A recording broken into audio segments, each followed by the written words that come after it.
Red, white, and breakdowns. Liberals spiraled over celebrating America this summer. Watch here.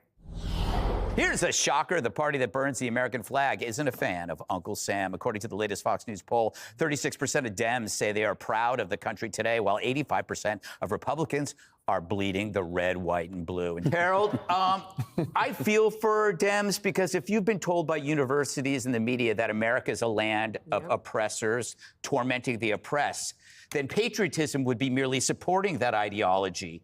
And therefore, you cannot be patriotic, can you? Even to ask people to be patriotic in a poll is offensive. Right, Harold?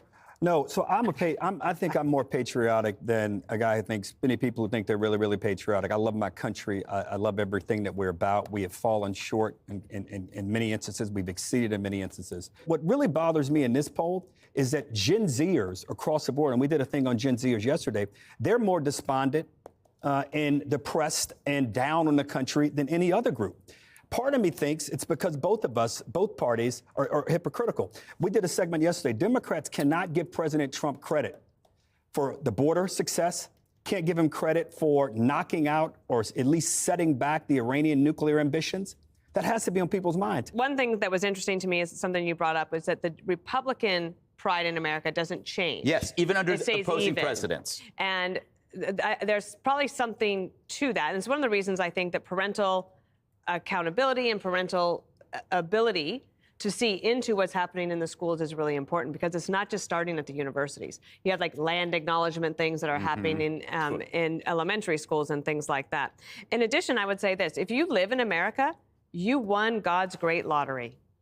Because the question is, are you proud of your country compared to what? One of the things that all these liberals are upset about is that these illegal immigrants would be sent to third-party countries. Terrible places. They don't want them to have to go to the terrible places. Why do you think the people wanted to come here in the first place? I think the question should be, it deserves a follow-up as compared to what? My last thing is, they think that they would rather go to Europe. Right. Okay, well, do you want to be taxed by 60% and live in Northern Europe? Or do you want to live in Spain, where you get taxed a lot and you have 21% youth unemployment? They have such a dismal situation in terms of entrepreneurship that they don't have any ability to pay for their NATO dues. And now you also have a situation where all of Europe wants to tax American companies extra for digital taxes because they have no innovation of their own. So I would just ask them, as compared to what? Like, where would you actually rather be? We're going to put up a beautiful flagpole, and we're going to put up a flag. Somewhere in this group is somebody that is going to captivate some movie producer, not Harvey Weinstein. Let's have a good, they call it a lifting. They also use another word, but I'm not going to use that word. You know what that is? The word, it starts with an E. You know what the word is? If I ever used it, I'd be run out of town. Any illegal immigrants in here now? If they were, they'll find out. Right. They'll be checking you. You won't believe it. Your whole life will be destroyed because of this press conference. I was the hunted, and now I'm the hunter. This president has done major renovations, Katie. He's not only put in a flagpole, he's putting in a ballroom, he's putting a golf simulator in the residence. Now, I did a deep dive on White House renovations. You know what Biden did? He only did one renovation. A nap room. Chairlift. I'm going to need one eventually. He doubled the size of the White House fence. He did. The one guy who blew out the border doubled the size from 6 to 12 feet. Hey, him first. Barack Obama, you know what Barack Obama did to the White House? He put in a garden. Well, his wife put in the garden. He put solar panels on the roof. And then he took the White House tennis court and put basketball on the side. President Trump holding a big, beautiful military parade celebrating the 250th anniversary of the Army.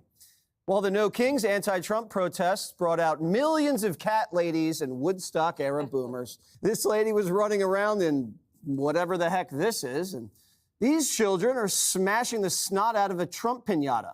The Democrat speakers just as unhinged.